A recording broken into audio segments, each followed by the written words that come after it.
Du coup, vidéo Golden numéro 5. Alors je suis un petit peu dégoûté parce que je l'ai fait ce matin et en fait quand j'ai commencé à tourner, au bout de 5 minutes, je me suis rendu compte qu'il n'y avait plus de place. Donc j'étais bien deg parce que j'avais bien avancé et bref, donc je la refais.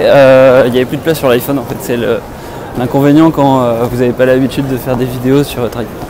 Bref, donc en gros pour reprendre, l'idée c'est de faire un follow-up sur la vidéo d'hier qui était comment trouver un job.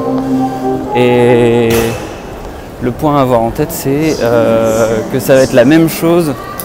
En fait là le point ça va être comment gérer sa carrière. Et ce qu'il faut avoir en tête c'est que pour gérer sa carrière en fait c'est la même chose que comment trouver un job, mais c'est juste qu'on a plus le temps. Parce que le concept c'est que vous allez en gros tout simplement prendre plus votre temps. Tout simplement. Donc en gros, ce qu'on avait dit hier, c'est qu'il faut networker, réfléchir à ce que vous voulez faire, ce que vous voulez être, etc. Bah là, vous allez faire pareil. Vous partez d'une feuille blanche, vous redéfinissez votre plan hyper long terme, genre dans 10 ans, comment vous vous voyez, dans 5 ans. Voilà. Ce qui est intéressant, c'est que c'est des genres de questions que vous avez en entretien d'embauche, parce que les gens veulent savoir si vous êtes aligné avec la mission qu'ils vous proposent. Et voilà, donc ça c'est essayez de vous dire de visualiser un peu comment vous voulez être dans 5 à 10 ans. Et ensuite ce que vous allez faire c'est faire un peu un état des lieux de la boîte où vous êtes pour comprendre si vous comprenez bien la mission, les slogans de votre boîte, savoir si en gros vous êtes aligné avec ça. Donc en gros vous allez tout simplement regarder la boîte, essayer d'identifier, de phraser la mission, regarder les slogans. Pour ça, il y a un livre qui est génial, qui s'appelle The Art of the Start de Guy Kawasaki, qui vous explique en fait l'apparence de toutes ces boîtes, l'esprit qu'il y a derrière et comment analyser ça. Typiquement, par exemple, je vous donne un exemple, Nike, vous avez Authentic Athletic Performance, ça revient à la mission de Nike qui est créer des moments athlétiques incroyables. Par contre, le mantra, ça c'est le mantra, donc un mantra c'est une prière que les employés se répètent pour se rappeler l'objectif de la boîte. Et la tagline ça va être Just Do It, ça c'est plutôt à destination des employés et l'idée c'est de se dire c'est vraiment deux choses différentes et comme ça on comprend bien comment fonctionne Nike. Vous allez faire ça à l'échelle de votre boîte, essayer de comprendre cette mission, comprendre les valeurs, comprendre si vous adhérez ou pas, comprendre si vous voyez les écarts. Il y en aura forcément des écarts. Nike a des malfaçons, les mecs chez Nike font des erreurs. Et c'est ça les opportunités entrepreneuriales que vous allez pouvoir en fait identifier après. Mais dans un premier temps, essayez de bien comprendre ça. Ensuite, essayez de bien comprendre les valeurs de votre équipe, de votre manager. Essayez de faire le même travail en fait, de visualiser quel type de profil c'est, votre manager, comment il est, etc. Et voir comment ça résonne avec vous. Alors forcément si ça se passe pas bien en général vous allez avoir des personnalités assez différentes et donc ça là du coup je vous invite à essayer d'étudier les différents types de personnalités. Donc là il y a plein de méthodologies, il y en a une qui est pas mal qui s'appelle ProcessCom avec 6 types de personnalités et c'est caricatural les personnalités mais ça vous indique la personnalité majoritaire de quelqu'un et ça vous permet de vous rendre compte si vous êtes plus ou moins compatible.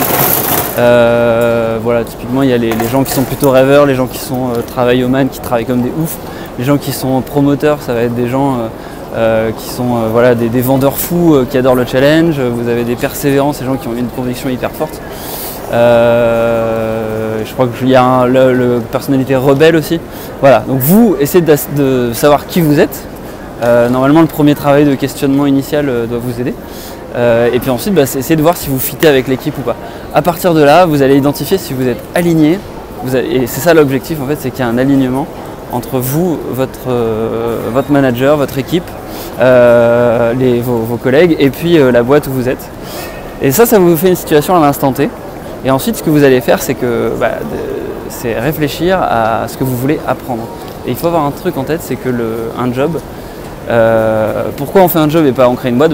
Créer une boîte, c'est genre beaucoup de risques. Là, un job, c'est l'opportunité en fait d'apprendre des choses, mais de manière beaucoup moins risquée. Donc ce qu'il faut faire, c'est tout simplement, c'est pas simple en fait, à chaque fois je dis tout simplement, c'est se demander qu'est-ce que j'ai envie d'apprendre, où est-ce que j'ai envie d'aller par rapport à mon plan global. Donc c'est important d'intégrer dans votre plan global votre moi du futur, tout ce qu'il doit savoir faire, le noter. Tout ce qu'il doit savoir réaliser, et il faut le noter, il faut se dire ok, qu'est-ce qu'il me faut comme compétence pour faire ça. Et il faut voir en gros comment vous allez pouvoir le développer en proche. Et c'est là où la notion d'intrapreneuriat elle intervient, c'est qu'en fait l'idéal c'est d'identifier des soucis qu'il y a dans votre boîte et d'identifier plein, de les hiérarchiser et de prioriser ceux qui vont développer les compétences qui correspondent à ce que vous voulez faire. Voilà. Alors cette notion d'intrapreneuriat, en fait on la développera plus tard. C'est une vidéo hyper longue, 5 minutes, en général je fais 3 minutes. C'est parce que là j'ai le temps d'attendre. Mais en gros c'est sûr que ce qu'il faut avoir en tête c'est que vous ne devez pas vous cantonner à votre job. Vous devez vous dire ok j'ai ce job, j'essaie de bien le faire, mais je vais essayer d'aller plus loin. Alors ça évidemment c'est si vous voulez vous développer, évidemment le premier step ça va quand même être de bien faire votre travail. Donc ça présuppose que vous êtes déjà à l'aise dans votre travail et que vous vous dites bah tiens je vais réfléchir à ma carrière. Voilà, donc c'était la vidéo, 5e vidéo Golden.